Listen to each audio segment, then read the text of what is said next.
Welcome to the show, everybody. This is the Upper Tier Podcast. The panel's in front of you. One is in the comments. He's away on holidays in France, checking out all the fans from Backlash last year or whatever it was, or getting ready for Clash at the Castle in Paris. But it is Pro Wrestling Weekly, and we have a packed show for you there. So if you could subscribe to the channel, hit the bell notification button, drop a like on the video, and make sure you're following the boys on all their socials as well. Brent's out there discovering the whole land of TikTok at the moment, so make sure you're giving them a follow. What have we got tonight? We got Night of Champions we're going to go through. We got Raw we're going to go through. We're going to take a quick look ahead to Saturday night's main event and Evolution. We're going to be talking about Karrion Kross. We're going to be talking about SmackDown. We got 2 new US champions. Punk Life. We're going to be talking about all that good stuff. So we're going to start obviously with SmackDown, and obviously the news is that from this week it's 2 hours, so that's good news all around for everybody, and a nice little graphic there as well from the USA. They picked a good one, I have to say. But SmackDown from this week, 2 hours going forward, so we will see, does it need a kind of a settling in period like what happened with Raw? But we'll I think we'll all kind of embrace 2 hours, won't we? 3 hours was a bit of a stretch. A lot of hours watching wrestling during the week. Yeah. There's only so many hours in the day. Very hard to juggle. But look, it's only an hour off, I suppose. But let's see how we get on. Yeah, absolutely. Let's go into the comments first. 1/4 of this 4 pod men is here. Sean, pay-per-view was decent, great opener, and Cena and Punk was pretty good, but I hated Seth and his fat mates ruining it. There we go. Interesting take. There we go. So we didn't get enough at WrestleMania, and we got too much at Crown Jewel. There we go. Bonjour, gentlemen. Bonjour. How are we? There we go. Also, Brand, that shirt is tremendous. Brought it with me on holiday. Another quality purchase from Wrestling Mania, representing the best women's wrestler ever. There we Andy go. Kaufman. Absolutely. And I wanted to just squash any kind of rumors that me and Sean share the same T-shirts, because we do not. We do not have the same wardrobe. So we're two tag team. People. Tag team. It's not a bad show, actually. He was tagging with Sean O last week. Yeah. This week now, tagging with you. There you go. 3 hour SmackDown was worse than diarrhea. There we go. There we go. There we go.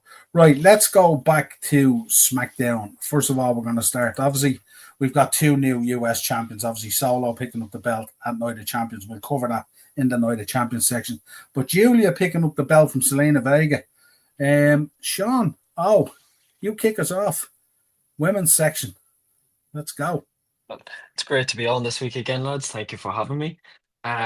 This was great.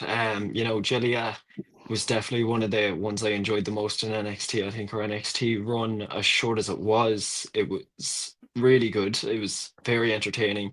And I think once she came up to SmackDown, she fitted perfectly into that title picture. She was someone you knew you could throw into the title picture. You could give her the ball and she'd run with it. And I think she did exactly that last night. Friday night, I should say. Yeah, I'm losing the plot a bit here. But anyway, did they do Zelina a bit dirty? I don't know. I feel like her run got stale very fast. I think it was all built up to be something big, Everyone was waiting for her to become champion, and then as soon as she got the title, the ball just kind of dropped.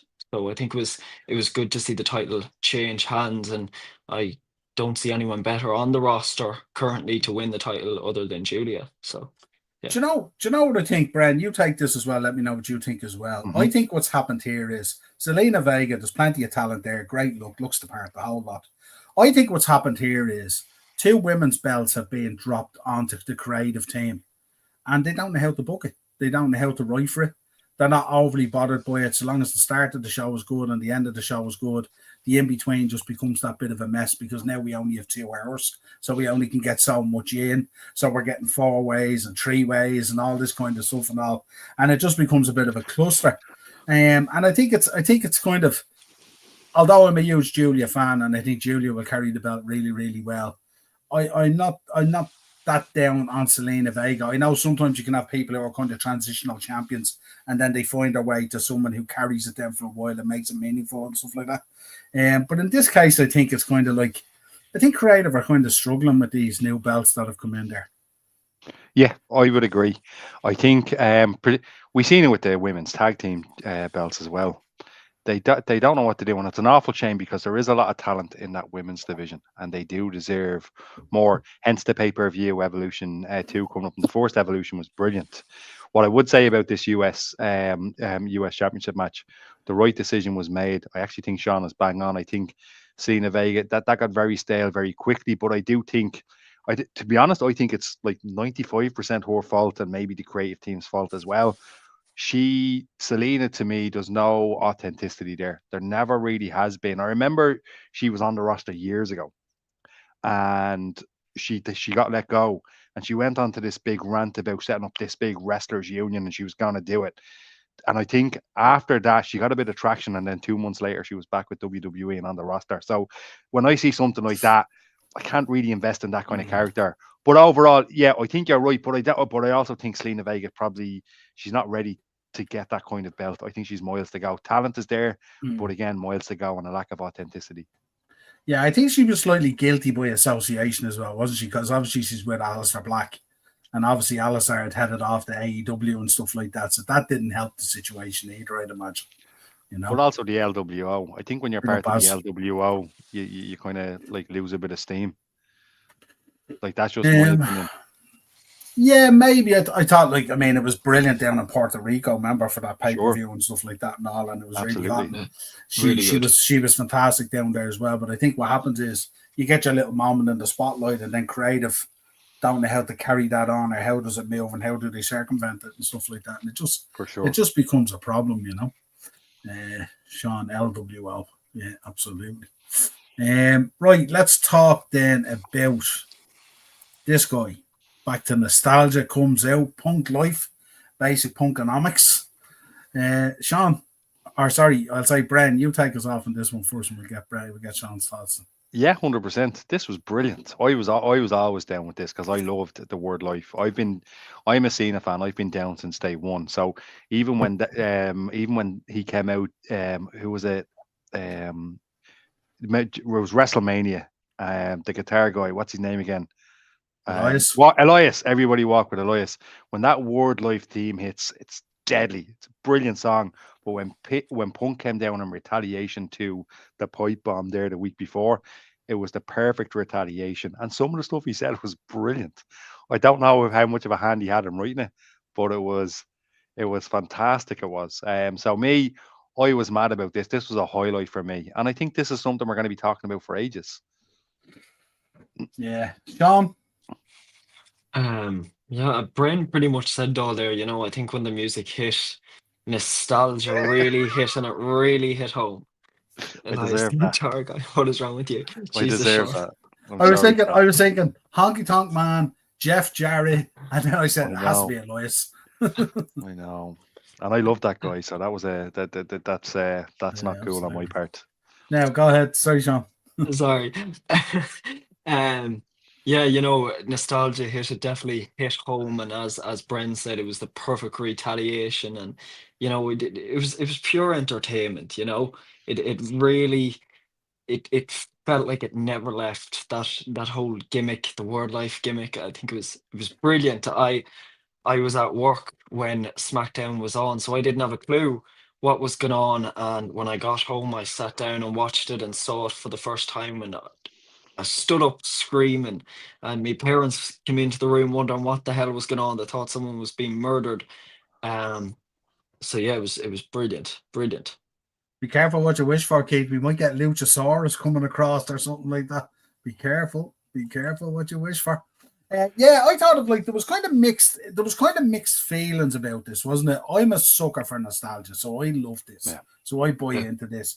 And the fact that, as you said, Sean, earlier, he had his own little thing with the Nooks and stuff like that, the drug-free and stuff like that. Yeah. So he put his own little kind of stamp on it as well. But there's a lot of people out there I read on X and stuff like that and on social media that felt it was kind of lazy kind of booking. And you know who booked this, don't you? You know who was responsible for this? No. Bobby Roode. But just that's brilliant, by the way. I'm delighted Yeah. for Bobby, and that's a sign of good things to come. But as many people would say that they're throwing their hands up or it was lazy, or it wasn't predictable. We did not see it coming. And I think Sean said it in the chat there. He might have stumbled a couple of lines, and we can forgive him for that because some of the things that he said and the execution and all that was really really good. And this is to me, I'm having I have a bit of a problem with kind of wrestling fans as a whole. I shouldn't say that, but like as in we're very like when we get what we Unhappy. want. Yeah, when we get what we want, it's like, oh well, it should have went that way. We'll talk about the end of Night of Champions later on. I think that very much divided the fan base. It's like, oh, it should have just been a standard match. If it had been a standard match, you would have wanted the WrestleMania 41, the WrestleMania 40 ending. Do you know what I mean? So I didn't mean to rant there. Sorry. No, you're fine. I suppose it's just that was a period in kind of Cena's career as well. That it's a kind of an easy go-to as well to kind of remind them about, kind of stuff that maybe I don't know if it translates up these days and stuff like that compared to what it was and stuff. I mean, there's probably a lot of stuff at the moment that he used to drop out in old battle raps there and all about wrestlers that kind of you might not get away with today in current society, the way they get upset about stuff and all, But I liked it. I thought it was cool. But they were kind of talking as well, like old man Punk coming down with the grey beard and the kind of the flattened out body with the chest hair and all kind of like, and they were saying he was going to show his age a bit and stuff and all that. But I have to say, I liked it. I popped for it. I'm nostalgia all the way, 100%. Yeah, so I really enjoyed it. It did. It set the scene as well, didn't it? Here we go. To the cabbages saying this was shite. How is this not the same as Punk dressing as Jeff Hardy, pretending to be someone with the intent to mock? He's right. He's dead right. You know what I mean? Speaking of Jeff Hardy, and we're going to get on it at Night of Champions as well. These guys who run out to carry out a save. Penta came out the other night and I tried to save, and he's doing his little walk and his dance and stuff. And I seen a video the other day on X, and below it then they had the Jeff Hardy one when he ran out of the locker room to make the save, and he starts doing the dance at the top of the ramp and everything. And I'm thinking, your mates in there getting the shit kicked out of them, and you want to still pump yourself out there, like, you know what I mean? Imagine doing that in real life. Yeah. Hold on, Sean. I'll be over to you in a sec. I need to get a few tons in. I know you're getting a few lickings there, but hold on. I need to get a few tons in. Get up there with that. Can you imagine? Yeah. Do you know, I might do it, actually. I'll be there in a minute. I need to stretch first. Depends which friend I'm out with. Makes me miss Punkanomics saying it, to be fair. There we go. I'm dead right. That seems to be a team. I'm very smart. Wow. I'll see about that. Absolutely. Wouldn't want my life to be in the hands of Penta. Too busy doing his little walk to come shot. Yeah, absolutely. It would absolute fun. Right, let's get on to Night of Champions. Let's go through it. Where do we want to start? We'll kick off. Sean, kick us off with the opener. Cody versus Randy Orton. What an opener to have on a show like this. I really enjoyed this match. There was a lot of chemistry there, I thought anyway. And it was an enjoyable match, but was I happy about the winner?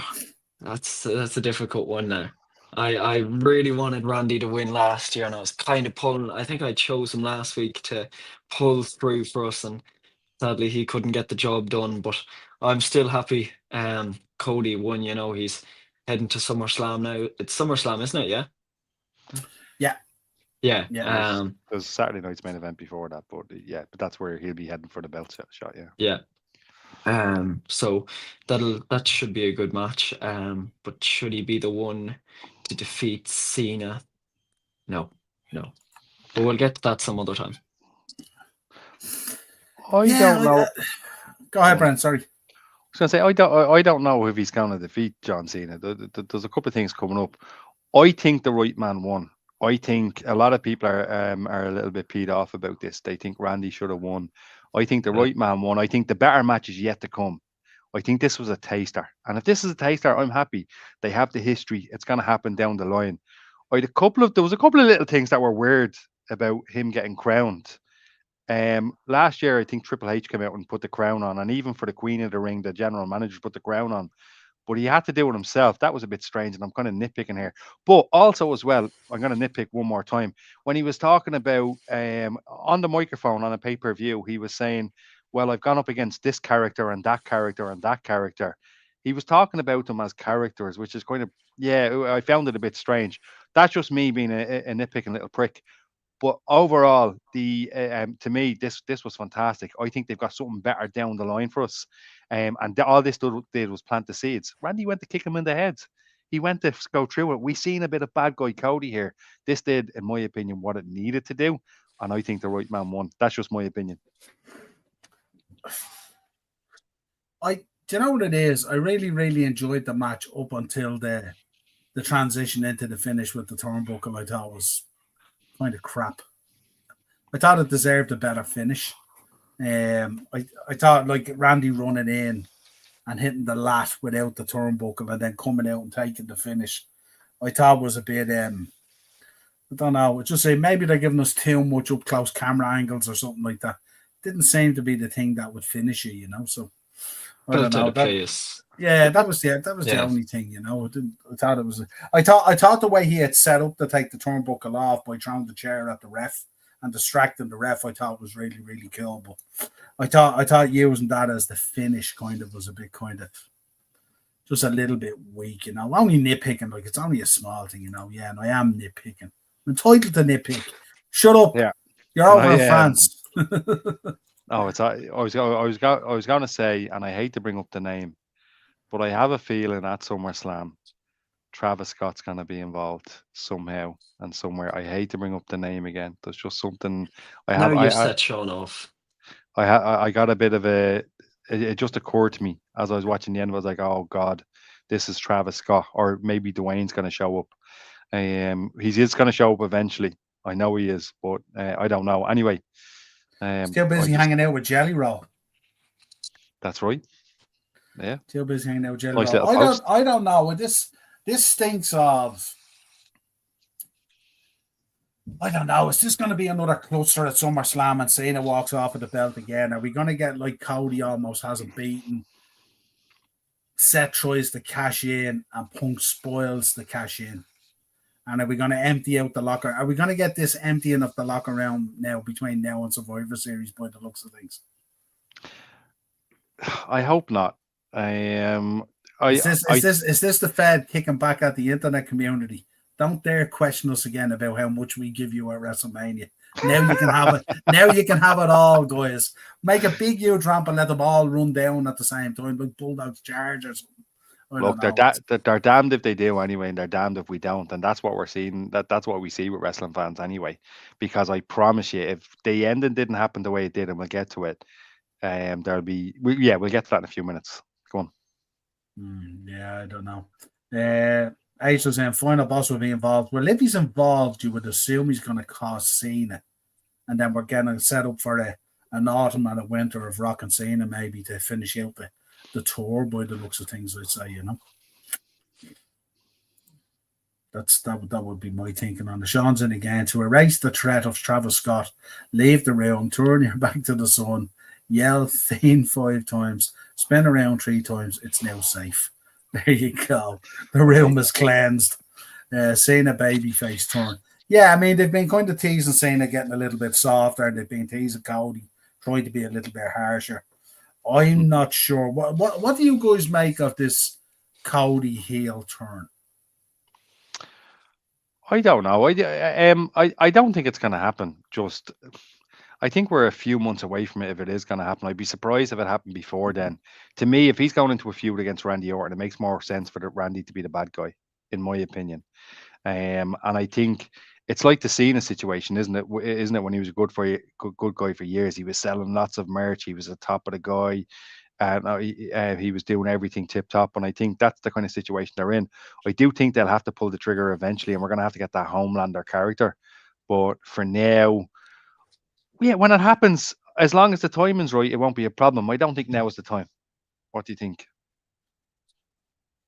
I don't know. I'm kind of looking at it and I'm going, I don't know. You rode the crest of this wave about the story and the dad and and we got it, and we rode that wave with you, and we rode it the town with you, and we supported you, and you arrived, and you got what you wanted, and you finished your story.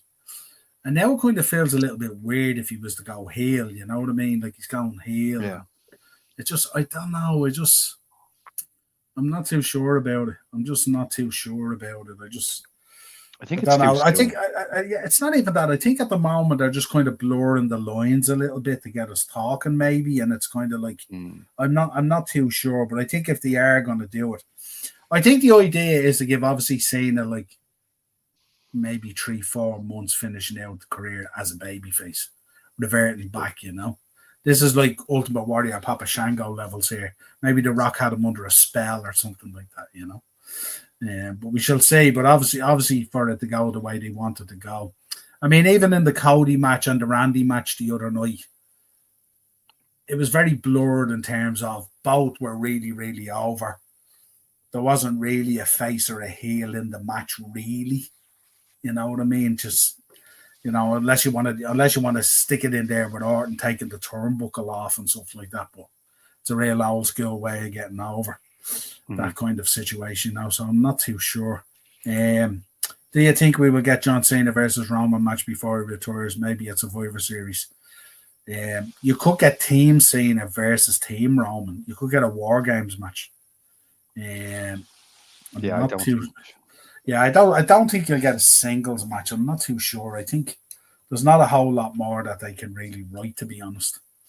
And if anything, I think Cena's going to get wrapped up in The Rock, to be honest, because it kind of seems that his career should probably end somewhere around there, like a kind of someone who he's had a lot of work with or something, like even Punk maybe. I know Triple H alluded at the press conference that that's the last time they will face each other, but I'm not too sure about that. I'm not too sure about that the way it all ended, So Cody can be a great heel, as evident in his Ring of Honor run, but if he's heel and Cena is heel, who is there to cheer for? Well, see, you're going to have to get it. It's going to have to go down like a switcheroo, isn't it? You're going to have a switcheroo for that to work. You know what I mean? I don't know if that heel run in Ring of Honor, I don't know if that translates up into the Fed. I'm not too sure. Imagine if Cody turns heel at SummerSlam joining Rock. They could reverse it that way. That could be the thing. And Rock costing Cena the belt would be the ultimate move to set both of them up. But I kind of feel, how do you feel about Cena finishing up his last match on that thing they want to do in Boston? Do you feel it has to be someone like a Rock? It has to be someone of epic kind of levels to go out that way? Or no, for me, it has to be somebody kind of up and coming. Like, look, Austin Theory is not going to be the guy, but somebody like that comes to mind. Chad Gable, if he wasn't injured, something along the lines of that. I'd love something like that, ideally, like, because when the Undertaker's streak, when that was broken by Brock Lesnar, I kind of have seen their logic, but Bray Wyatt should have broke that and so on. And we don't want to be, to me, we don't want to look back and have to have those or want to have those conversations. The only thing I find is they tried it with Austin Theory, didn't work. No, that's it. But they tried it with Solo, didn't work. Because arguably you would say when Solo got the big win against him, Solo's career for that year then kind of nosedived. Well, two people come to mind now, and I think you know who I'm going to say. Braun Breaker. He is one of them. I think Braun Breaker's the guy, or else Jacob Fatu. To me, that's who I'd look to give it to. What's the story there? I don't know, but it's somebody like that that's on the trajectory of going up, and they're I think there's still time for that, but I think he has to. I think that last match, I don't know. It has to be something. He has to go out on a match of a certain magnitude. You know what I mean? And this like give it the rub on the way out the door kind of thing. You know what I mean? Give the rub to Braun Breaker. Braun Breaker's already a star in the waiting, ready to go, all there. Like Jacob Fatu was the same.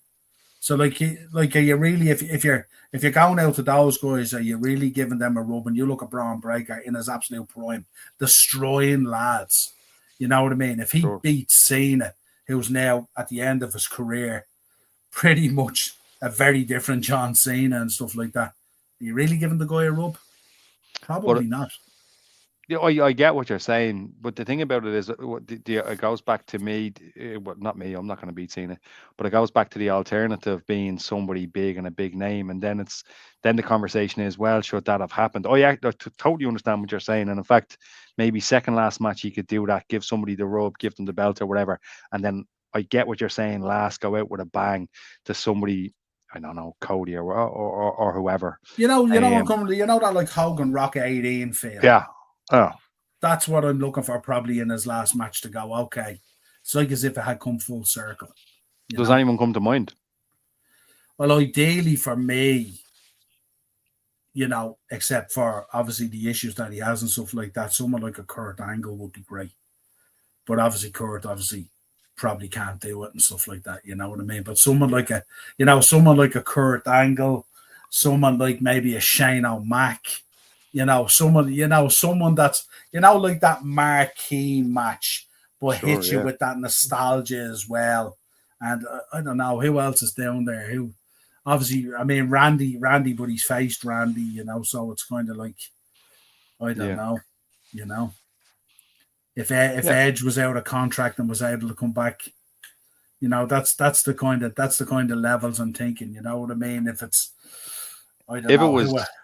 If it was Edge, that would be poetic. If somehow his contract ended next week and we didn't know, and it was Edge, because their rivalry was brilliant. It was A1. But yeah, no, shame. It is Edge. I think it's a shame it isn't. But yeah, no, look, it's something that maybe we can bring up one of the days. Have more time to kind of like think about it. It's a shame. Triple H would be ideal if he could wrestle another match. That kind of thing, you know what I mean? Because so much of his time in those early days when he was capturing those titles was Triple H and stuff like that, King of Kings and stuff, and Shawn Michaels would be another, but it just, maybe it's gone too far at this stage that it's that. So maybe, as you said, maybe you need to rein it in a bit. Maybe it's a Roman Reigns or you know what I mean? But it'd be cool, all right, Yeah, Shawn Michaels. Someone who's going to have a fun match out there with him, but have a match that's worthy of pulling the curtain down on one of, we'd probably argue, one of the greatest careers. Good man, Sean. Batista's a great show. Batista would be a good show, absolutely. Stone Cold, another great show. Yeah, you know what I mean? That'd be some crack. You know what I mean? Yeah, absolutely. And then they can have the beer bash at the end of it, and he can drink the beer because now he drinks. Not like at the summer bash that we went to, But let's move on from this anyway. We got a bit sidetracked there a little bit. We did. Sean, Rhea Ripley picking up the win. This was a solid match. I actually thought Raquel looked quite good in this match. Lately, I think since she was brought up to the main roster, we've just kind of seen her flatline. I suppose she never really had much going, bar her NXT title run.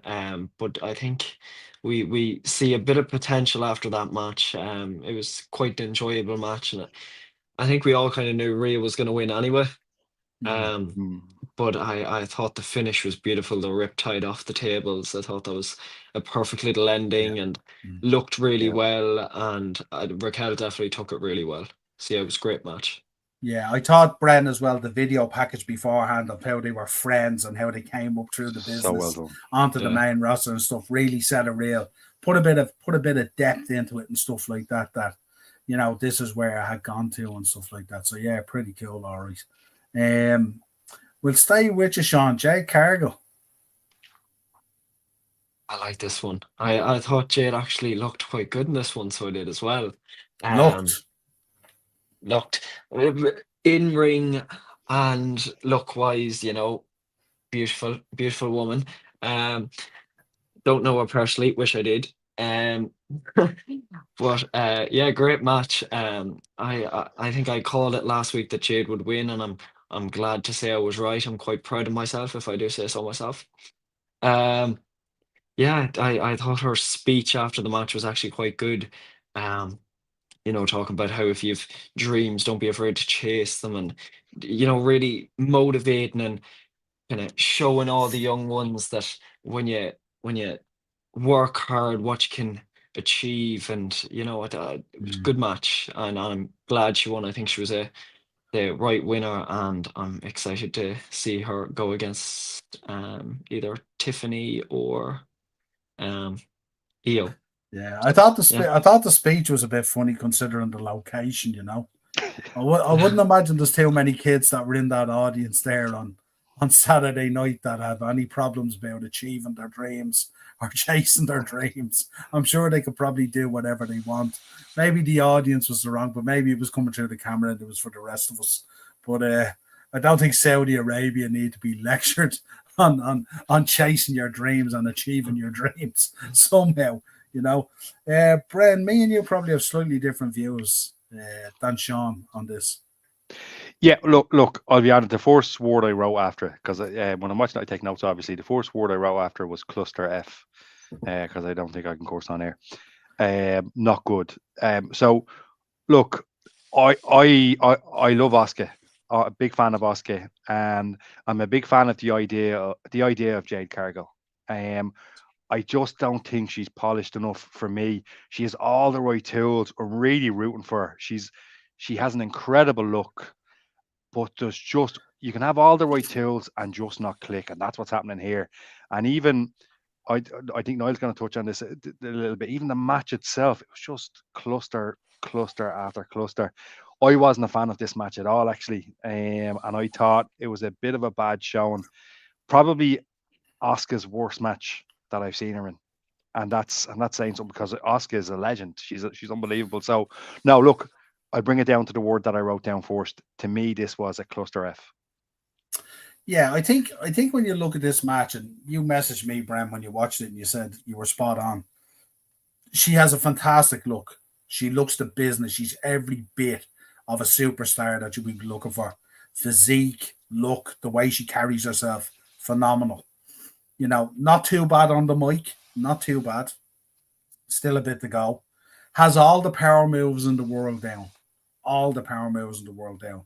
The problem is when you're in there with a smaller woman like an Asuka and stuff like that, it's kind of like you're trying to drag power moves out of places where you're not necessarily joining the dots to get from, let's say, Asuka on the mat to get her up for a power move. There seems to be a lot of dragging and moving and sloppiness, and I think what it is I think she has all the tools in the world. She looks the part, and I just think she needs to figure out how to join those dots to make it to blend that kind of movement and psychology into the match rather than it just being boom boom boom, or else what I said as well is WWE need to just start booking her like China or book her like Goldberg or just book her as this unbelievable power woman who goes in there, spears you, jackhammers you, whatever it does. Like you can see the power of the girl because you seen what happened in the pin when she grabbed Asuka's leg, when she leaned back. She's such a powerful woman that Asuka ended up going with the leg because she couldn't stick with the pin and stuff like that and all. And it's only these are kind of small little nuances that I look at and stuff like that, but they're so important in terms of you being able to go in there and have a match with anybody. And a lot of wrestlers that we've spoken to, a lot of wrestlers that we know, a lot of wrestlers that we've seen their shoot interviews and documentaries and all, they often talk about those great wrestlers that could have a match with anyone. They can go in there with big guys, they can go in there with small guys, same thing, you know what I mean? And I just think with that, you have to kind of figure that out to get the kind of blend. And, we were talking earlier, Brendan, as well. We were talking about maybe spending a bit of time with a Beth Phoenix or a Natalia, or, spending a bit of time. Brian Kendrick, I know, who was brilliant working with the women wrestlers and stuff like that. But spending a bit of time with those people that have seen the business inside out and stuff like that and kind of understand it. But they're big, powerful girls and stuff like that as well. I think it works well. Sean, you alluded to Raquel earlier and stuff like that. I think she looked really, really well the other night because she was in with another powerhouse. I think if you put her in with a Julia or an Io Sky or an Asuka, I think it's the same thing. It becomes a problem because you're looking for that power move, but you're not telling the story to arrive at it. And I think that might be the problem. And it's only a small thing, but such an important thing. And I think it takes time to get it as well. And I think what Keith said as well, in the way they've shoved her in there and stuff like that, they've probably shoved her in way too quick instead of building it up much slower or given, because she's such a big star coming in as well. It was hard to give her that time in NXT where you can hone your craft. You're down there with really good trainers. You're there with Shawn Michaels who can turn around and go, just this movement or this change or this transition. And the next minute you look $1,000,000 and then it becomes second nature to you. And I think she may have not had that opportunity yet. Go ahead, Bran. I was going to say, I'm sorry. Oh, sorry. I think you hit the nail on the head about that. And I actually think spending time with other big wrestlers is a great shout. And Keith Seary said in the chat as well, which is another great shout, Fit Finley, because Fit Finley did so well with the women wrestlers. A lot of women wrestlers are credit Fit Finley for that. It's a pity you couldn't do it for a lot of other women that shouldn't have been stars, but we'll touch on that. Yeah, I think it's just one of those things, and it's like, it's awkward as well because she's such a powerhouse and a big girl. You know what I mean? She's going in there. It's quite daunting because if you look at that match the other night, Asuka looked tiny, and Asuka's not necessarily a small wrestler. She's quite built herself somewhat. You know what I mean? But in comparison to Jade, it was just chalk and cheese, really. You know what I mean? Yeah, great shout. Naomi versus Jade feud for WWE Championship is going to be god awful viewing after SummerSlam. Yeah, the issue is as well now they've backed themselves into a corner because now they're probably going to have to follow through with the belt, and that's where the complication might happen. Sean was in as well. Yeah, some time in Evolve or NXT. Go out there, hone your craft, absolutely. And Keith as well, Fit Finley, as you said, Bren, helped Jade so much. The way he made Trish a star, yeah, absolutely, 100%. Bren, new US champ, Solo. Jacob Fatu getting defeated. We had every Samoan under the sun hitting the ring, and a few Hawaiian guys as well and stuff. You guys called it. Yeah. You guys called it. Look, this was a solid match. I really liked it. I think it was probably a bit soon to take the belt off of Jacob. I didn't see that coming. I knew there was going to be shenanigans, but I thought that would end in some kind of a DQ. In saying that, look, this was solid. Just on that as well, did you happen to see Solo's interview after it? Amazing, at the press conference. He's really good. Oh. So essentially, there's compilation videos of him on the line, on the TikTok or on the YouTube, where you can look up Solo compilations. He is hilarious. He's brilliant. He's got all the personality in the world. So look, what's done is done. It was solid. It got a few people in there. The bloody size of your man, Hikula. What do they call them now? Talatonga. The bleeding size of him. Monster, I was like, holy Jesus. Yeah. Oh, I couldn't believe it. Look, very cool. It was short. It was sweet. I don't agree with taking the belt off Jacob. They could have gone it another way. But now that they have the belt on Solo, let Solo shine a bit. Let him bring out that comedy. It was similar to the way The Rock was, not the exact same. Obviously, The Rock went on a trajectory. But if we remember The Rock going from that kind of like not saying much to just being the funniest guy ever on the mic, Solo has so much potential. And you know what? I'm actually really excited about the future of Solo. That interview, it was just that interview. It sold me on him. But yeah, look, overall, solid match. Don't agree with the result. It was what it was. The people debuted. The only thing I have is this bloodline thing. Similar to Judgment Day, they need to kind of let the whole bloodline thing, in my opinion, die. It's just when you water something down so many times. Do you know what I mean? We've seen it happen with the NWO back in the day. I think I'm part of the bloodline now at some stage. I think I might become part of the bloodline. That's how wide the bloody doors are. Do you know what I mean? I'm on 25th Samoan, so maybe I can become part of that. But now, look, I think they need to look at changing the whole group dynamic, get away from the whole bloodline thing. But yeah, let's see what happens, and that's rant of the day done. I'm the opposite, Sean. What do you think? I love faction wrestling, and I look at these things, and we'll talk about it obviously when we get on to Raw, where we feel these things are right at the edge and they should go, and then something happens, and it takes a step back from the edge, goes off in a different tangent, and becomes cool. I thought that interview with Solo for me was what I would regard as a Solo coming out moment. Because I think if they can see the reaction to that and they can leverage that, because he was like the smarmy school kid that you never got to give a slap to in the 6 years you were in school with him. And I just thought he was absolutely brilliant. I also thought the build up to the match I thought was done really, really well as well, because although they painted Jacob as this killing machine and stuff like that, what an introduction to Hikuleo, to Talatonga and all. I thought when they hit the ring and stuff like that, I thought it was really, really cool. Sean? Definitely have to agree. I thought it was a really good match overall. As both of you kind of both said there, I wish they would have gave Jacob a longer reign. I kind of switched up, when Solo won the title, I wasn't overly happy. I was in work, I seen the result, and I go, shit.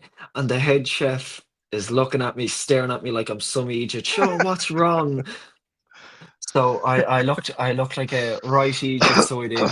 But that interview after definitely changed my kind of perspective a bit. I'm excited to see, can he bring that bit of comedy to SmackDown, and can we see it most weeks? I feel like it could add that bit more to his character, as we kind of haven't seen too much over the past year. Maybe, Bren, as you said, we're still kind of stuck on the whole bloodline thing. So I feel like that's kind of only been Solo's character as of now. So I feel like after that interview, people can already kind of see a bit of a change and maybe a bit more to Solo than meets the eye. So I'm kind of actually excited for the reign now, seeing his comedic side. So hopefully.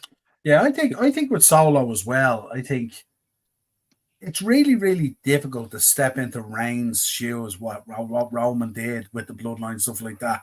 And I know he struggled in the beginning because he wasn't really a mic guy, or maybe that's not what they wanted.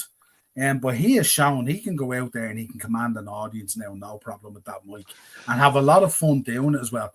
And I like that jokey kind of side. But yet, when it's time to go to war and be really, to really go out and get down and gritty, like Sean's point here, Solo's too similar to Umaga. I actually think Jacob is too similar to Umaga, more so than Solo. I get what he's saying, though. I get what he's saying. But look, the only thing I'd say is, right, I like factions as well. And I get that.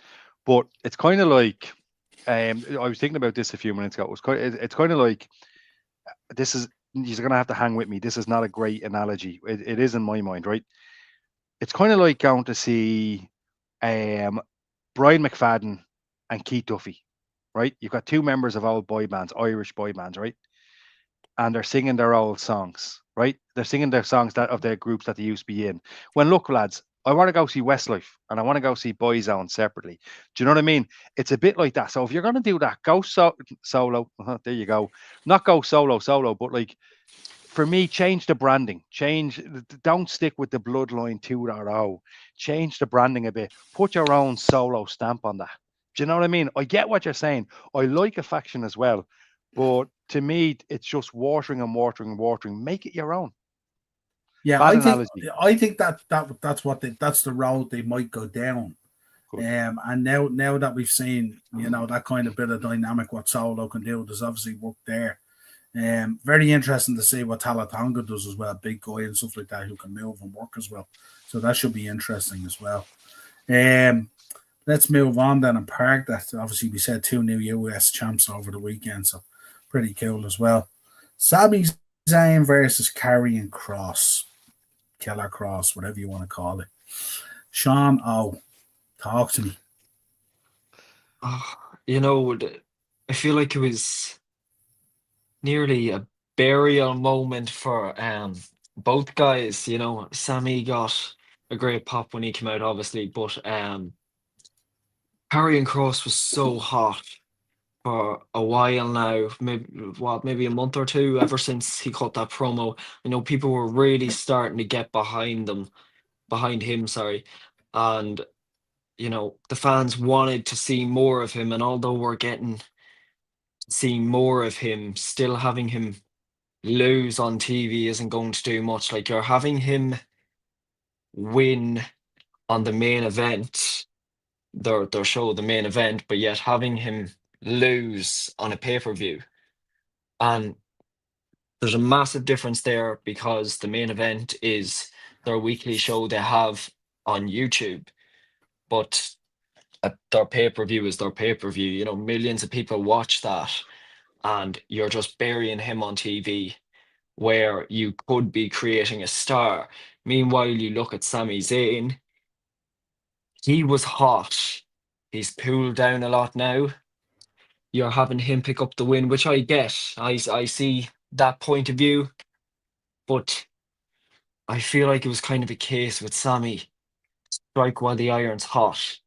I feel like they've let him cool down too much, you know, that they I can't think really put him yeah, I into the think title picture. I think the problem with Sammy, and I think they'll probably will with the Royal Rumble coming up out in Saudi. But I think the issue with Sammy is the iron has been hot a few times and cooled down a few times, and Yeah. it's like you know you bring the horse to water, but you can't make him drink it, or the boy who cried wolf kind of thing and stuff like that. I think Sammy's one of those guys that has all the talent in the world. But I think he's struggling in terms of maybe the character needs a bit of evolution in it or something like that, or needs to change slightly and you know step out of Sami Zayn and that kind of thing and all. I think with Karrion Kross, Brennan, you come in first. Actually, give me your thoughts.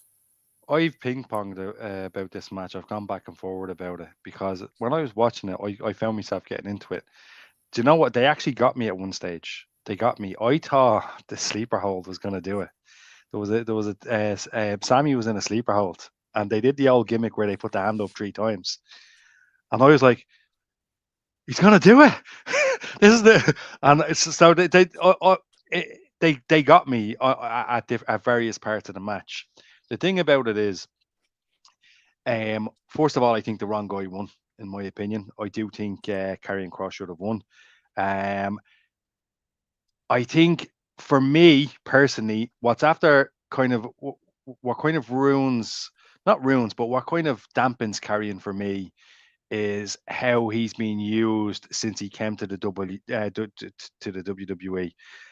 It's I think I said it to you today. When I see him, I just see the bald guy in a gladiator in a gladiator costume. And I don't know what it is. I can't get past that. The stuff he's doing lately is good, but it's probably not good enough. And he probably needs a little bit more time. As we all know, he's fantastic on the mic. I thought the match was okay. It's getting a lot of slack online. I actually thought it was okay. They had me suckered a few times. And what did we learn? We learned that Karrion Kross has gotten over his fear about taking back bumps. He can now take them. I think, Niall, you told me how many he took today, which I think was about 7. You know what I mean? But look, that's to me, I'm back and forward about it. I think, do you know what? It was okay. It was all right. Wrong guy won. But Niall, I think you have a bit more to say about that. Yeah, you know, when I mentioned it to you today, I think the guy has a great look. I think he has the promo down. He's one of the best guys in there for a promo, for doing a vignette, whatever it is. Yeah, Scarlett there on his side, which is a match made in heaven. And it could really be. But if I'm him, I'm really taking this to somewhere between Shawn Michaels and Macho Man levels with Sensational Sherry. And I'm hamming it up. I'm getting Scarlett more involved. And I'm really pushing it out there. I think the idea of the back bump thing, I think it was like Shawn Michaels overselling, really. It was like, fuck you, the internet out there about your back bumps. Here's 7 of them. So I think when you do that, you're kind of giving the two fingers to the internet. And listen, I'm all right if the internet community has to be called out and stuff like that at times. That's all good. But I think with Karrion Kross, I just think there's a bit more in there.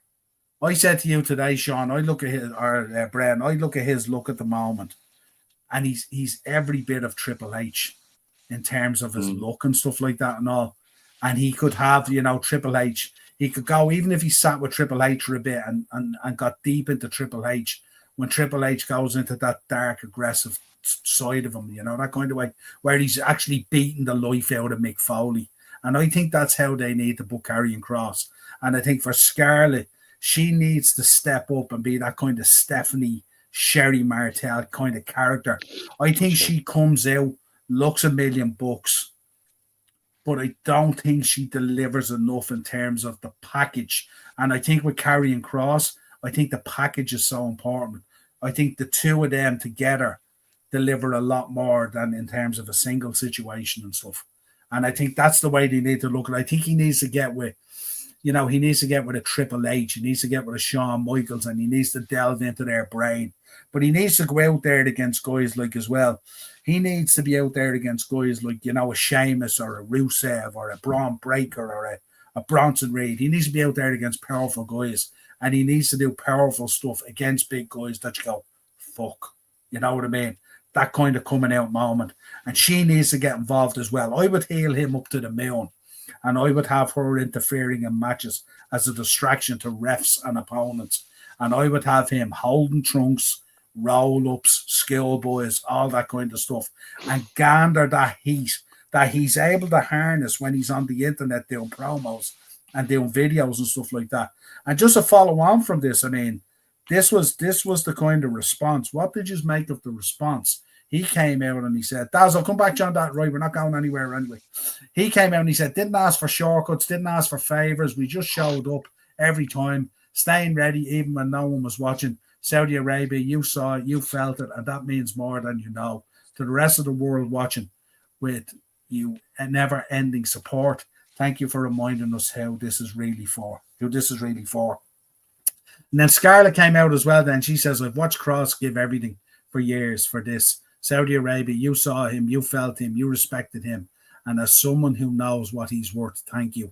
I've never been more proud. What did you both make of this reaction after the match? This sounded like... Did this sound like that this was nearly like a WWE tryout or something like that? Or I don't know. Look, I think for me, he's with that statement, and I didn't actually fully read it until now, to be fair. I think looking at that statement, he needs to be very, very careful that he doesn't wind up like somebody that's bigger in their head. Like, for example, like Bret Hart's a terrible example because Bret Hart was unbelievable. He was incredible, but we know how Bret Hart can get about like about the fact that he was a superhero and he was this and he was that. And look, to me, he was, but not to everybody. And I think I think there's a lot of entitlement in what he's saying there. And nobody's doubting his work ethic. Nobody. We can see that he's working hard, but I think he's walking along a line of bitterness there, and I think it's going to affect him negatively. I don't think that it wasn't harsh, but what's the point in putting that out there? It just makes somebody like me look at it and say, he sounds like a bit of a dope. Like, honestly, that's what I'm looking at that saying. He sounds like a bit of a dope. Me. I'm doing this. I'm doing that. Me. That's just entitled to me. Look, yeah, sorry. Do you know what to me it sounded like? It sounded like a guy who thinks he deserves Austin 316 levels, but hasn't found that Austin 316 moment yet. And he's searching for that Austin 316 moment to step out of that. This guy should be a huge fucking star. He has the girl on his side. She's there. She's every bit she can be a Sherry Martel or a heel Elizabeth or a Stephanie McMahon. And I think what happens is, I think these two sit at home together and they tell each other how great they are all day. And I think something has gotten lost in translation. And I think they've all the tools there to do it. But I just wonder, are they willing to to reach Back it down up. inside themselves and Yeah. find what's in there, that inner cross, if you want to call it, and bring it out in that partnership with the two of them. I think if they do that, I think she'll be a sensational heel manager. I really do, because she has a great look for it. And I think, if they could get in there of distracting refs, distracting opponents, and him with cheeky trunk wins, skill boys, roll-ups, all that kind of stuff, and he gets that crowd fucking at him, that kind of, that level where you see El Grande Americano putting the plate in the mask. Cross needs to find that hokey shenanigans, dirty heelish way, like Triple H. That find a way. He needs to find his fucking sledgehammer, and when he finds it, he's going to be a huge star. That's a perfect analysis. I think with reading that statement again, it's zero. Like if you ask John Cena about when he first came in as Mr. Ruthless Aggression, he said it as it was. It sucked. He always says that I took accountability. I controlled the controllables, and I went out there and I did what I had to do. And there's no accountability in that statement at all. If I'm him, I'm saying, well, maybe what am I doing? It's basically everybody's fault but his. What do you think, Sean? I have to agree. As you said, he's making it sound like none of it's his fault. Like he's kind of pointing fingers at the ones at the back. Like, you wanted to release me, you wanted to throw me in the back, keep me in catering, tell me what to do. Well, I'm going to tell you guys what to do. I'm going to kind of show you guys that I'm the star and I want my TV time, kind of thing. Yeah. It I've thought this before. Like, you look at NXT carrying Cross, and he was just an absolute beast. His NXT run, in my opinion, was phenomenal. He was definitely one of the forefronts of NXT. I might go as far as saying when NXT was in its prime. It kind of makes you think that when he was brought up to Raw, if he didn't have that stupid gimmick with the mask and everything, could he be where he wants to be, and where in his head, kind of, once you look at that statement, where he thinks he is and should be? That's one thing that's kind of rattled my brain, because as I'm sure the three of us have said by now, he does have that star quality. It's just a matter of being able to back it up. Does this kind of feel like the closest analogy I have to it? Does this feel like Drew McIntyre 2.0? That Drew was kind of going down this road as well till the light bulb went off, and then it was like, okay, gotta find this guy. Found this guy somewhat through COVID, rode that wave, and since then he's been pushing that mountain, having great matches. His match with Punk, all those kind of things he's done. You know what I mean? And I just wonder if this is the same thing. The only thing as I said, he just needs to find that 316 sledgehammer moment. And I think the only way you find that is by investing your time and sitting down with these people when you can and go, come on, Gaffer, talk to me here. Educate me. You've been there. You've done it all. Cross could easily be this second coming of a cerebral assassin. 100%, because he is phenomenal on the mic. He can cut a phenomenal vignette. And I think Triple H might be his guy to go to. He looks the business. He should be out there wrecking people, but wrecking people in a nasty, schoolyardy kind of way. That way you don't have to be clean cut. You know what I mean? You're not going to strangle Sami Zayn out in Saudi Arabia. It just ain't going to happen. It doesn't fit the narrative. You know what I mean? I like that old school moves go on and stuff like that and all. But I just think for this guy, and I think if he does end up going and getting releases of that, I think it'll be so, it kind of reminds me when they dropped the ball with Kevin Thorne and stuff like that and all. I thought Kevin Thorne with Shelly Martinez and stuff like that was that kind of cool thing, You can even make him into something, get him out there as that kind of Blade character, that he's like a superhero character, but still that villainous way about him or something like that. Just something like that. Go deeper. Peel the onion back. Stop whinging about your opportunity and go and seek it. And that's all I can 100%. really. That's all I can really say now. I'm a huge Cross fan. I'll be so disappointed if he goes. So Yeah. disappointed. Yeah. Yeah, let's go main event, and then we'll take Daz's comment there talking about who we think is going to join Seth's faction. John Cena. Bren. Look, okay. I loved this. It was never going to be a barn burner. We've acknowledged the fact that John Cena isn't the John Cena of yesteryear. But this was brilliant. The storytelling was fantastic. You seen it again, and they've been telling this story for a few pay-per-views now. He had the belt, and he finally chucked it, and he went in for the hug, and then he gave that look again. It was like you said, it was some kind of hypnotized thing that went over him, and then that was it. And then there was the shenanigans. I thought the shenanigans was brilliant. A lot of people kicked up about the shenanigans at the end, and of course we alluded to earlier on. Penta got involved as well, but the whole shenanigans at the end to me was perfect. Why not? I think if it had been just a clean kind of like John Cena low blows and wins and nobody came out, I swear to God, people would be upending the internet. They'd be like, "This is ridiculous. We should have had this person and that person came out, and they would have given us the ending that they would have craved the ending that we actually got." I feel like sometimes Triple H is damned if he does and damned if he doesn't. People just want to piss on him. But to me, look, storytelling. There's so many branches to this story. Rollins coming out looking like Kane, bloody brilliant. And I'm not sure. Maybe somebody can tell me. Does his briefcase matches suit every week, or has it been the same briefcase? I was kind of thinking about that on Raw. Anyway, He has a new one. Since Rollins, yeah, that's it. But he came out looking like Kane. But there's so many stories intertwining here. I had Reigns coming out. I was like, okay, so maybe Reigns is coming out, but they're holding that card because do you know what? They didn't need Reigns. The ingredients were perfect. The main event was perfect to me, in my opinion, because now it has us in a direction. What's going to happen? And the things I'm hearing that Cena's going to retain and he's going to win the Intercontinental title. Some lunatic said that on the internet, so that's a thing. And basically, we're hearing all sorts, or maybe not. yeah, that's it's like that's just not going to happen.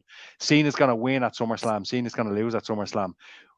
It's so unpredictable at the moment. We think Cena's likely going to win, but he might not. And that's what I love about this. And there's so many variables to it.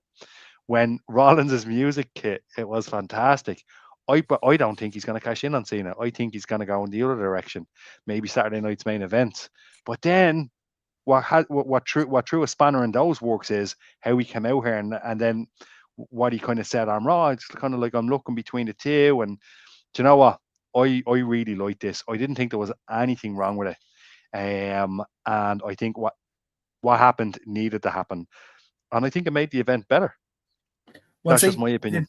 The only thing about it is the cash-in didn't feel like a cash-in because he came down to the Penta dance and the Jeff Hardy dance as well. And he wasn't in a hurry to get to the ring. Because if you remember the last time he cashed in, he was like the ultimate warrior down to the ring. And he was swinging the belt around and swinging the briefcase around. You're not just going to stroll down with your boys and hand the ref the case and you're taking 5 minutes to get down the ramp. And I thought that was weird. But when we talk about transitions in wrestling as well, when he came into the ring and obviously he upended Punk and Cena got out of the way and then Cena dealt with him and then Cena got the pin on Punk and walks off with the belt over the shoulder behind him like this and stuff like that and all. Still sharp as a button and really, really cool. And it was a cool way to kind of get the blend in there. Obviously that the locker room emptying itself out and maybe people wanted Roman like the way they wanted Rocket Mania and they didn't get Roman so it didn't feel right maybe or something. I don't know. But our prayers are also with Charles Robinson. Oh yeah, absolutely. Took a fantastic bump, all right, yeah. I think he's still over them. Crazy. Well, we did speak about this last week in AEW, didn't we? So I hope it was all part of the plan and it didn't just happen.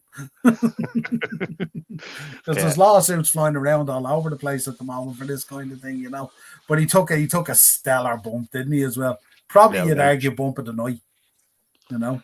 Yeah, no, look, like I said, it was little things like that, little throwbacks to memes and all that. They're ticking every single box in terms of storytelling. I loved it. And look, I'm seeing it down since day one. I just love this. Yeah, absolutely. Just before we get into Raw, we're going to ask you guys, and we're also going to ask everyone in the chat, and then we'll get on to Daz's question. Would the WWF have gone national with Flair or Dusty on top? Or was Hogan, I suppose, key to that happening? Did it have to be Hogan? Could Dusty or Flair have done it? Let us know your thoughts on that both in the chat, and also you guys. Think about it. We'll come back to it later on. Let us know. Keith, let's start with Daz then before we get into Raw. What's the crack, Niall and panel? Who do you think the two are joining Seth's faction, if anyone? I'm going to let you tackle that one, Niall, because you hit me with something today that I thought was quite brilliant. Or do you want to wait for it? No, you go ahead. No, well, it was your suggestion. I would not see this coming, so I'm not going to say it. To me, they're going to need to. Are they definitely looking at two people? I know Paul Heyman mentioned the Plan B on Raw, so I think maybe they're probably looking at one person. But in terms of two people, one of the names that comes to mind is Sami Zayn. Maybe that's the heel turn. Maybe. Maybe there's justification there. So yeah, I was thinking Sami Zayn, and also as well, maybe Austin Theory when he breaks away from the Aussie lad.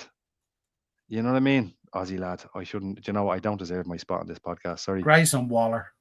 Oh man. Yeah. Douchebag. I know. I'm the douchebag for not remembering Grayson Waller. He can slap me when he sees me. But certainly one of those lads, they'd fit in nicely. Maybe not.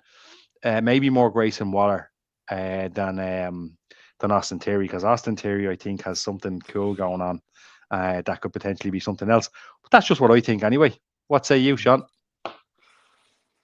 I kind of feel like All Ego Ethan Page is perfect for this, and I second the Sami Zayn opinion.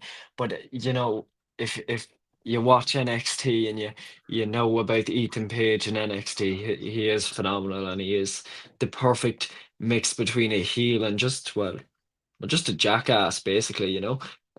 So I think he would be absolutely perfect for it. Great show. Yeah. You'll have to remind me on what I said today, because I do have so many wrestling opinions in the day. Right. What was today's suggestion? Mad Booking or whatever it was. Madbooking.com, right? So we talked about it, and then you had turned around, and actually I have this wrong. I'm after getting this twisted. We were talking about the Judgment Day, and you were talking about somebody coming to the Judgment Day, and I was like, my first thought was like, absolutely not, and then no. He's dead right. So to be honest, I'm sorry, it didn't relate to the question. So we'll talk about it on Raw then. Yeah, we'll talk about it. Yeah, we'll get to it on Raw. Yeah. But you still have to remind me though. I'm still at a loss at the moment.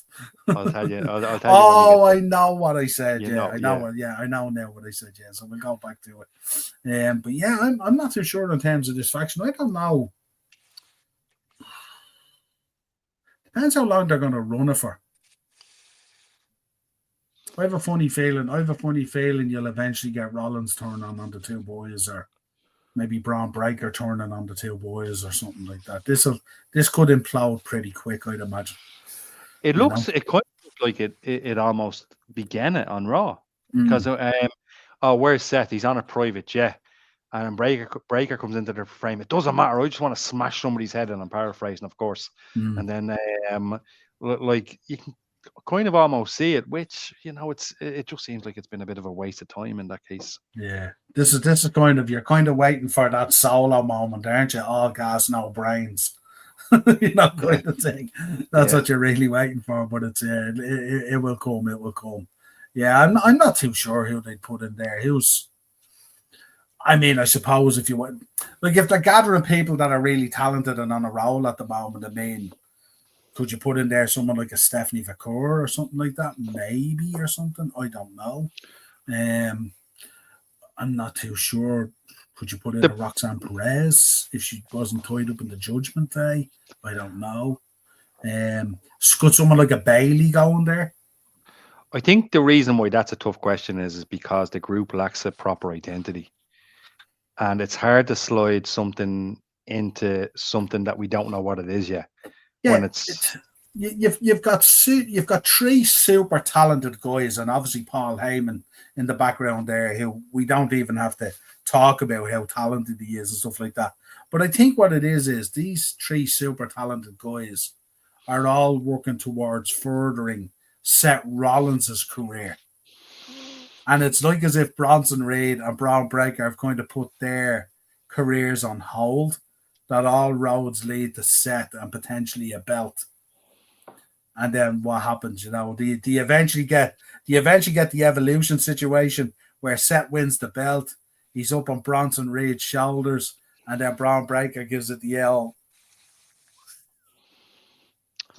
and you do something like that, you get an Evolution kind of situation or something like that. I don't know, but it's kind of like you're after taking these three pieces of unbelievable talent who were kind of on a roll and stuff like that. You've mashed them together with Heyman, and it's like as if by default with Heyman, it's going to circumvent and become this huge thing like the Bloodline did. And I think with the Bloodline, things were a little bit clearer. The pathway was a little bit clearer. They were more forward in saying that we're all here because Roman is the tribal chief. Yeah. I think when you look at Braun Breaker and Bronson Reed and Seth Rollins, I don't think Seth carries the stature to outstature Bronson Reed and Braun Breaker in terms of where Roman was the guy when he stood there and the Usos were behind him and Solo was behind him and Sami Zayn was behind him or whatever it was. You could look at that and see that Roman was the tribal chief. He was a leader. Yeah, not only a leader, just visually. Visually, you can see it. I think when you look at this one, you look at it and you know either of the two boys carved this guy up in half in a second, no problem. Yeah. You know, and it's just, I'm not too sure. Keith, Seth Rollins will cash in SummerSlam. I think we will get Braun Breaker winning the Royal Rumble. Braun Breaker is definitely not winning the Royal Rumble. You can bet your house now Sami Zayn is winning the Royal Rumble. And that will make Seth Rollins paranoid, and we will get Braun versus Seth for next year's WrestleMania. I don't know. Big old, how are we? Thanks for joining us. Good to see you. Right, let's get into Raw because we're running here on time. We've been chatting, guys. Talk to me. Rundown on Raw. Brian, give us a quick rundown. Sean, you can follow through. Pick whichever you want to talk about. Obviously, the key points are win. Now we've gone from Pin Balor to Finn Balor to Win Balor. Win Balor. Yes. Look, this was I'm going to go straight to that actually because the beginning of it was just a bit of a setup for Evolution and it was cool and all that. But look, the New Day, they've lost a lot of steam and that's it. That's all there is to it. Now, look, I keep banging on about the Judgment Day and how the Judgment Day need to split up. And actually, if I'm honest, I still believe that 100%. I still like it goes back to the same thing. How many times you water something down till it becomes it's just not the same anymore, and that's it. In saying that, JD McDonough is the MVP of every single match he's in. He's outstanding to watch. The match itself was deadly. I wasn't sure if they were going to win, and I actually thought Finn Balor was going to take the pin at a couple of stages. And again, that to me is the sign of a good match when you're back and forward and you don't know what the crack is. But inevitably, they won. I like that little backstage segments where they bang the belts and all that. I think you alluded to it, Niall. It's kind of bringing out a different side, kind of more relaxed side of Balor. And maybe that leads to something bigger. But yeah, no, there was nothing wrong with this at all. I do think, again, I don't mean to sound like a broken record. They need to lose the Judgment Day identity, something along the lines of that. They need a rebranding. That's just my opinion. But yeah, this was deadly. That's the next match, Rusev, I'm just going to say, and Sheamus was just one of the finest matches I have ever seen on Raw. Sheamus is an absolute legend. The whole thing was brilliant. I just seen that there. But look, hop, skip, and jump here. Finn Balor, JD McDonough, right decision. right direction. I hope they do something with it. And JD McDonough is an absolute MVP. Diamond. Cool. Sean? I'm getting attacked by flies here. I probably look like a crazy person. Um, right, what will I go with? Pick anything, whatever you want to go, or a quick rundown on what's there, what you're thinking. I feel like I got to go with the CM Punk, Seth Rollins, Gunther, and LA Knight. This one was interesting. Um, you know, obviously, I kind of thought Goldberg would get involved in this. I thought we might see a bit of Goldberg, and there was rumors he was going to be at most of the Raws leading up to the match. Clearly, this was not one of them. Gunther, now that he has the title, I'm a bit more interested in him, I should say. I feel like after he lost the title, and even when he held it last, it was kind of bland. There was nothing there, while we're on the topic of watered down, just a watered down Walter. Walter was phenomenal, and then we got Gunther, and now Gunther is just, half of what Walter was. But I feel like Gunther's starting to kind of find himself now a bit, and obviously Seth Rollins coming out and talking his smack, and CM Punk just making an absolute beeline for the ring, didn't care. Kind of give me flashbacks of Braun Breaker running to hit his spear. Was kind of brutal looking, wasn't slowing down for anyone. Um, and then of course LA Knight appearing out of nowhere. Um, Kind of didn't expect that, even though I should have, considering their history on SmackDown the past few weeks.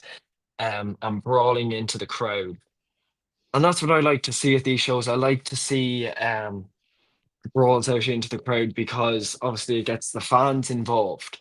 And I think that's one of the most important bits about the show. Raw by name, raw by nature. Exactly.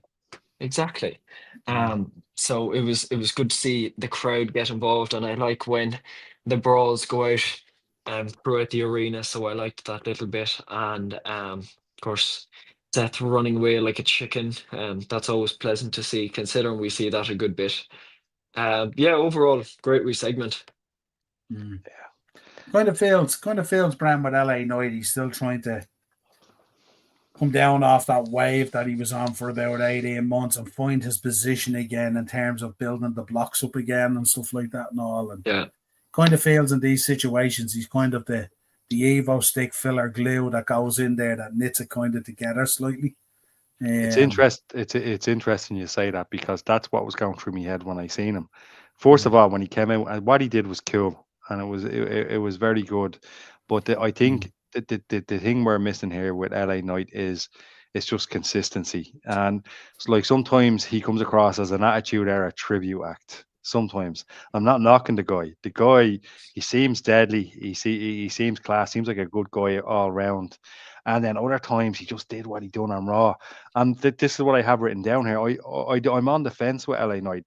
I think he ship a sail for any kind of main event status.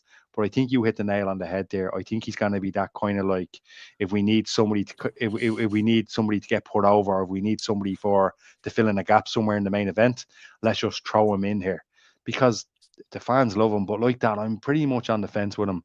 The whole thing was chaos though, and it was beautiful chaos. But LA Knight was, to me, madly enough, the standout here. But where do you see LA Knight going? Like, I mean, does he continue to be a yo-yo? I like him because, for me, I think the company looks at him as being Mr. Consistent. So you can lean on him and he'll go out and he'll deliver a really decent match every single time. He rarely lets you down. He's rarely in a bad match. And he's kind of, he could become that guy that elevates people up through the roster. And could build a very good career doing that and stuff like that and all, because obviously he's had confrontation with all three of these guys, but you kind of felt like it's kind of moved on from it a little bit, and they're injecting him back in there because they know he'll deliver what you want to deliver. And he's also very good in ring at getting a message across and getting a fan base to think in a certain way, so he could tell a story as well, if you like. And I think that's where his I think that's where he is, and it's a powerful position to be in as well because there's not a lot of guys in there that can do that. When I think back, I think back to guys like maybe Dolph Ziggler or something like that who'll go out. He'll be that bridge, if you like, but he won't let you down. He'll give you that match that you want. He'll tell that story that you want. He doesn't get frustrated. He's probably not the guy that bangs on the creative door. He's at that point in his career, as he said himself, he came in quite late in his career and stuff like that. And I'd say he's just enjoying the ride in WWE every moment and soaking it up, and I hope that's the case. That's where I'm kind of there with that. Sean, of course, you mentioned Gunther as well. What happens if he eats the jackhammer next week? I wouldn't mind it. And then we go on to SummerSlam and we get Rock versus Goldberg. Yes. What a time to be living in. We're living the dream, boys. We're living the dream. My booking is crazy. Don't be silly. That ain't gonna happen. That's my fun booking. Keith is saying, what do you think of this, guys? I've no interest in this Bailey and Lyra and Becky storyline. I have to say, I've much more interest in it now since Bailey has been injected into it. Sean, what do you think? Yeah, I feel like it gives Bailey being in it kind of gives it that bit of depth. Of course, we had the storyline with Becky and Lyra, and that's been going on since WrestleMania, or at least Raw after WrestleMania. Anyway, I feel it was just kind of those storylines where they have a planet first, and then that ship kind of sails off or sinks in a way, and just isn't going anywhere. And kind of got stale a bit fast. So I think having Bailey return and injecting her into that storyline immediately, obviously gave it that bit of depth. And the match last night I thought was quite good, and the ending, even I don't think anyone expected the double pin. I think everyone was kind of rooting for Bailey, and of course the brawl after I thought was great. It was something different. I feel like all the women's stories are kind of a bit similar at the moment, nearly repeats. And I feel like this was kind of a change of pace. They didn't want to tell the same story over again and put a different spin on it. Like, obviously, we've had Tiffany versus Nia before. We got that again. Io and Rhea have crossed paths at some point. We're getting that again.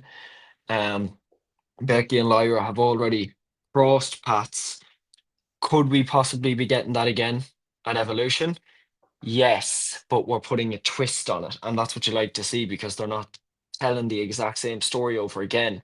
It's not just a repeat, it's something new and refreshing, while how do I say it, kind of keeping the old at the same time, mixing old with new, and that's what I kind of liked about it. Yeah. Keith, Bram, we spoke about this today. I can't believe I'm actually saying this, but I actually liked the Goldberg package. I thought it was excellent, in fairness. Really good. Yeah. It's like what I was saying last week about Goldberg. Goldberg has a really decent history. He's had ups and downs, obviously, but that video package, nobody not just in the wrestling business, but nobody does video packages either, better than the WWE. It's always been like that. They could literally put up a video of me sweeping me decking as an example, and they'd make it seem epic. They could do that. That's how good the WWE are. But yeah, that was deadly. That was. You know what they do, don't they? They manipulate us, because what they do is, we know going into next week's Saturday night's main event, we know Gunther's probably going to win, but they drop this video package on us to convince us that there's just that little jackhammer chance. Like, I can imagine Keith now, when this package dropped, he jumped out of his bed and started loafing his door, like Goldberg and all and stuff like that. But Goldberg's back, baby. Yeah, and look, we didn't see him beating Brock Lesnar. Do you know what I mean? We didn't see that. And look, conceivably, it could happen, because to me, and arguably we shouldn't have seen that. Well, arguably we shouldn't have. But to me, it's very it's very kind of, this is my last match. Okay, see you later, good boy. That seems a bit rushed for somebody as big as Goldberg's last hullabaloo. You alluded to about Cena earlier on. Have that moment. Is Gunther that moment, guy? I don't know. But look, either or, you're absolutely right, Niall. There's a seed of doubt in my mind. And maybe Goldberg does win and then loses on a bigger stage, such as SummerSlam. Do you know what I'm thinking, Sean, backstage as well? I'm thinking Gunther, and I'm thinking Gunther would have grown up in a certain period of wrestling, and he has serious views about it and stuff like that and all. But surely you must be giddy as shit backstage if you think you're going to have a match with Goldberg, even at this stage 100%. In his career. Because you sat at home as a kid watching Goldberg destroy lads week after week and stuff like that and all. And you must be thinking, I'm going to add a match with Goldberg to my resume. This is going to be cool. Kind of thing. It doesn't matter. The match could be the drizzle shits, so long as it works out the way they want it to work out. No one's going to care. But when you look back on your career, those might be the matches where you go, what a match with Goldberg. It's like if you want that match with Hogan, or you want that match with Bret Hart, or you want that match with Shawn Michaels, or that moment, where you look back and you go, that night DX took the piss out of me on Raw. I loved it. I was a part of it. It was great. You know what I mean? So like those kind of things, and I'm sure there's a pinch moment on that as well, that a kind of a tip the hat that you go, I'll be in the ring there with Goldberg. That's kind of pretty cool considering, like I'm sure these guys were grown up going, never thought this would happen. Ever. The real, you know what I mean? The real moment. Yeah. Yeah. When Edge got the team with Hulk Hogan, you could see it. You could absolutely see it. This is the time of my life. Yeah. Absolutely. If they put me in a ring with the Brooklyn Brawler, I'd be over the moon. Do you know what I mean? Yeah. So to get somebody like Goldberg, deadly. Please, you'd have to win though if you're in with the Brawler. Niall, I still probably wouldn't win. You know what I mean? I can't. Yeah. Can't lose to the Brawler. He wouldn't even want that. Right. So we'll park Raw there. These are your matches so far, kind of confirmed for Evolution and for main event. I'm sure there's more incoming as well because we're quite short on what we need for these two pay-per-views. So no doubt there'll be more stuff sorted out this week and into next week for both shows. The following weekend, that's when the shows are on the 12th and 13th. Another great weekend of wrestling coming up and stuff like that. Kate's in. It got me thinking after seeing that package, the old fuck might win. It just to piss me off even more. But that's the thing. And there Keith, that's what I said. You'll tune in to see what the crack is the following week as well, if that happens. And I know I will as well. Just that little bit. That's just that little bit convincing you, Lads, WWE tryouts. Apparently now they're going to call tryouts at SummerSlam weekend. And you can attend these tryouts now as a fan and sit in the crowd now. And apparently the general admission, the privilege, is $95 and the VIP is $650 to attend the tryouts. Thoughts? I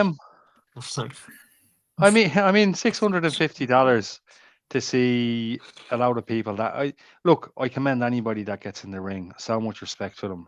But if I don't know them yet, if there's no real connection there, $650 to see, I don't know, like Jimmy Joe Jack Jericho get in the ring. I was reading today, apparently you get like a WWE tryout t-shirt and Shawn Michaels is going to do a Q&A at it and all this kind of thing. I'd want to get super kicked by Shawn Michaels with a picture of it for that price. Do you know what I mean? $650. I'd want Shawn Michaels to go back into catering like he did back in the WWE days before he came back. You'd want a match on NXT, would you, or LFG? I'd want a match at least NXT. I'd want a bloody good to hear LFG is renewed as well. Season 2 coming. Yeah. I was going to ask you, Niall, is that already dropped? Season 2, episode 1. Yeah, they're on episode 1 yeah. I'm gonna put into my weekly viewing so that I'm up on board. Yeah, that's a ridiculous pricing, by the way. No, it's crazy money. The devil of TKO is coming out in the charging, isn't it? Right, I'm gonna run down. I only have about 5 bits of history, but I have a few birthdays this week, some interesting ones. Go down through them really quick, and then we get us out of here. Right, 1991, Ric Flair is stripped of the WCW Championship, depending on who is telling the story. Flair either quit or was fired. So we take it he was fired. After he refused to take a drastic pay cut and wouldn't sign a new contract, and we know all the story about the deposit on the belt and everything else that came out of that. 1999, WWF announced on their website that they'd signed Chris Jericho to a multi-year deal, and he would go on to make his debut next month by interrupting a promo by The Rock, and the rest is history. This is the carrying cross moment I talk about, isn't it? There we go. 1993, Lex Luger arrived by helicopter and landed aboard the USS Intrepid battleship in New York City. The reason? He was answering the challenge set by the 627-pound Yokozuna that no one could body slam him. There you go. I believe they want him for Crown Jewel. Might have a hard time getting him. Sorry, go on. Don't know. 2005, Hulk Hogan and Shawn Michaels defeated Carlito and Kurt Angle in the main event of WWE Monday Night Raw in Sacramento, California. Now, this match led on to the match when we talk about overselling your backbone carrying cross. Here's the king of overselling, remember. Following the match, Shawn Michaels hit Hogan with sweet chin music to turn heel and set up what would become the infamous Icon versus Icon match at that year's SummerSlam. I have the figure up there, Shawn Michaels as Hulk Hogan. Classic figure. Quality. And it was just the build-up was brilliant. Remember the Larry King skits and all that kind of stuff? Shawn Michaels and Hogan was absolutely electric. That's your history. Here's your notable birthdays. 1973, Scotty 2 Hottie. 1964, the man we just spoke about who took the boom, Charles Robinson. Get in. What a man. Little legend. 1957, one Hitman Bret the Hitman Hart. 1972, the same year as myself, one Vladimir Kozlov. What another legend. There's a blast from your past there now, lads. 1960, a man who I'm a huge fan of, one Barry Windham. Yes. 1989, the man who put the undisputed indie era, one Adam Cole. One half of the Nasty Boys, 1964, Jerry Saggs. And, of course, 1952, Hillbilly Jim. Legend. The man who survived King Kong Bundy, 1941, Little Tokyo. And we rounding it out with the man who started it all, really. 1914, one Vincent J. McMahon. They're your notable birthdays for this week. Cody Rhodes. Cody Rhodes is in there as well. I was about to finish with Cody Rhodes. Sorry. I didn't want to bring up the birthday after the birthday cake. I don't know alert. if you've seen the birthday cake I video. did. Sorry, I didn't. Yeah, the final one, of course, is the American Nightmare, Cody Rhodes. There you go. What a man. Absolutely. Legend. Absolutely. So that's it. That's your notable birthdays. That's your look back in history. Not a huge amount of history this week, in fairness. It was quite selective, but I picked out some nice bits. Go ahead. Bren, you want to say something? Yeah, I was thinking about what you said, and I think the only person, the question earlier on, I know we probably haven't got time, and we probably have to touch on it next week, but the question earlier on, I think Dusty Rhodes, it could have been successful with Dusty Rhodes. That's what I think. I think Ric Flair, not so much, because Ric Flair, it was just he's. I know Dusty Rhodes is WCW, but when I think of WCW in the 80s or Starrcade or WCCW, I think of Ric Flair. Dusty Rhodes would have been the man. He's got more charisma than Ric Flair, in my opinion, and that's saying something. The way he spoke was closer to Hogan, and I think Dusty would have worked better with Hogan than Ric Flair. If it was gonna have to be one or the other, but the fact is, without Hogan and McMahon together, we wouldn't have got the run that we got, or the classic No Holds Barred movie, which is written in like half an hour in a hotel room.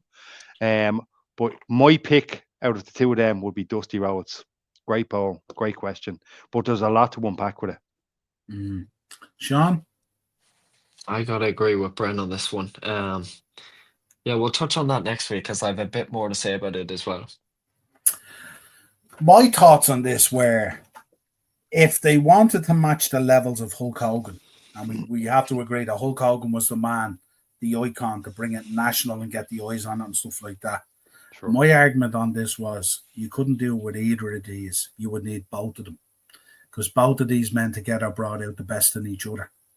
And I firmly believe without Ric Flair, there would be no Dusty Rhodes, and without Dusty Rhodes, there would be no Ric Flair. So my argument is it would take both of these to match what Hogan brought with Vince at a national level. I don't know. I don't know if I agree with you. I'll need a bit time to think about it probably, but I get what you're saying because of their history, and I've watched some of their matches. I bought the Ric Flair DVD in your shop, the original Ric Flair DVD, and I believe I bought the Dusty Rhodes DVD in your shop as well. And both of their DVDs have the same matches on them, like similar enough, and they're fantastic. The leads up everything, but I think Dusty Rhodes. I don't think he necessarily needed Ric Flair to reach the heights that he did. I think it helped a lot, but I think he would have done it with somebody else. I just think in some cases, some people are just born to do it. But what I mean is these are your choices. This is what you're being offered. Now, my understanding of the question was one or the other. The question is one or the other. But where I'm coming from is I don't believe either of these guys exclusively would be able to do what they did back then to bring it national. Sure. I think in order to do it, I think if you look at not like WWF back in the day where you had these big, huge stars, Hogan, Macho Man, Ricky Steamboat, all these guys, guys larger than life, plus the connections there, with the Muhammad Ali's, with the Cyndi Laupers, with the Liberace's and all this kind of stuff. With Jim Crockett Promotions, it was slightly different that you had to lean on guys and you had to have dance partners. Sure. Like if you think about Dusty was the common man, he was the hardworking, he sold his soul to those people, the working class people. Ric Flair was more bravado and spend the money and live the lifestyle and stuff like that. This is why both of these worked so well together.